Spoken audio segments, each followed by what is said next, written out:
Hello and welcome to KLM Institute. Today, we're diving into an interesting topic that has been circulating in the news and sparking confusion among many people: the fate of the 5 rupees coin in India. Recent reports have hinted that the 5 rupees coin may be discontinued, and rumors have been swirling about its future. Let's clear up the confusion and take a deeper look at what's really happening with the 5 rupees coin, the reasons behind its decline, and how it might affect you. You may have noticed that there are 2 types of 5 rupees coins still in circulation in India. The first one is a brass 5 rupees coin, which is commonly found in markets and everyday transactions.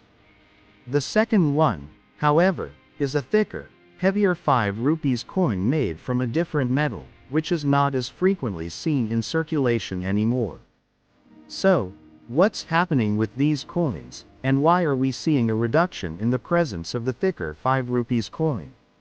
Well, the story goes back to some significant economic concerns. The thicker 5 rupees coin, which was once a common sight in wallets and cash registers, was discontinued for very specific reasons. The primary issue was the value of the metal used in the coin. The metal in these coins was worth more than 5 rupees. In fact, when melted down, it could be repurposed into products like razor blades, with each coin being able to create 4 to 5 blades. And each blade could be sold for around 2 rupees, meaning the total value of the metal from a single 5 rupees coin could exceed 5 rupees. In simple terms, the metal in the coin was worth more than the face value of the coin itself. This created an opportunity for illegal activities, where people would melt the coins and smuggle the metal to make a profit. The situation wasn't just an inconvenience, it became an economic concern. If the cost of producing a currency exceeds its nominal value, it's against economic policy, and that's when the Reserve Bank of India (RBI) stepped in. In line with RBI guidelines, when it becomes more profitable to melt down coins and export their metal than to use them as currency, the government has no choice but to phase out such coins. This led to the halt in the production of the thicker 5 rupees coins.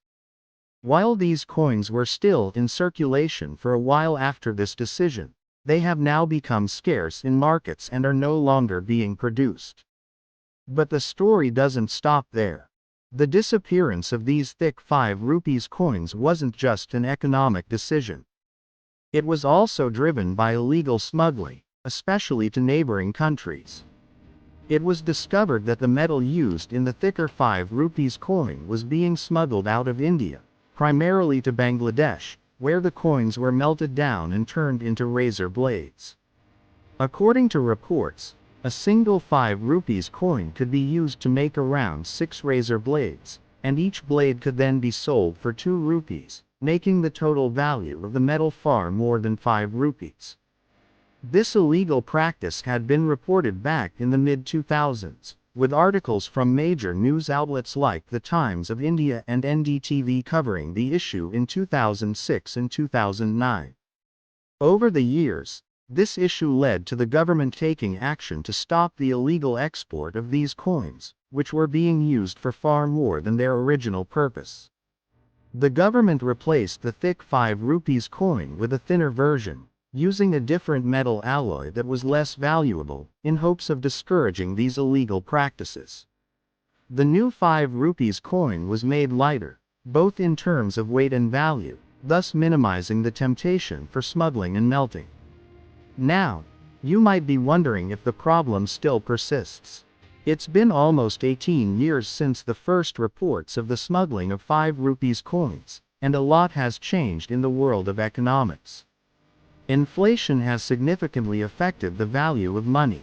For example, in 2006, you could buy a kilogram of potatoes for just 10 rupees. Fast forward to 2024, and that same 1 kilogram of potatoes would cost you around 30 rupees. This illustrates how the value of money has depreciated over time. So, It's possible that the 5 rupees coins from 2006 that were being illegally melted and repurposed could still hold some value in neighboring countries today, even if inflation has changed the overall economic landscape. While India shares borders with several countries, including Pakistan, Nepal, Bhutan, Myanmar, and Bangladesh, reports from DNA India have strongly indicated that Bangladesh was the primary destination for these coins. That said, it's important to recognize that the illegal activity could have involved other neighboring countries as well. However, the specific focus has been on Bangladesh, where the coins were melted to create products like razor blades. Even though there have been reports of this illegal practice continuing into the late 2000s, it's unclear whether the issue is still a major problem today. However, it's safe to assume that as inflation continues to affect the value of money, the 5 rupees coins, especially the thicker ones, might still be attractive to those looking to profit from them illegally. As of now, the thick 5 rupees coins have been withdrawn from production, and the RBI is no longer issuing them. The thinner, brass 5 rupees coins are the ones you'll encounter today, and they're not expected to be discontinued anytime soon.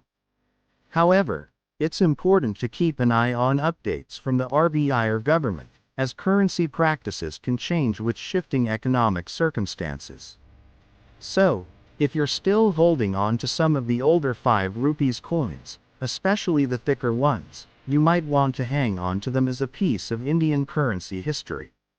And if you're wondering about the future of 5 rupees coins or whether they'll continue to be in circulation, the answer is that they're still being used, albeit in a new form.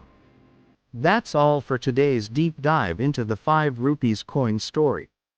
If you found this information helpful or interesting, don't forget to like, share, and subscribe for more updates. Stay tuned to KLM Institute for the latest news and in-depth analysis.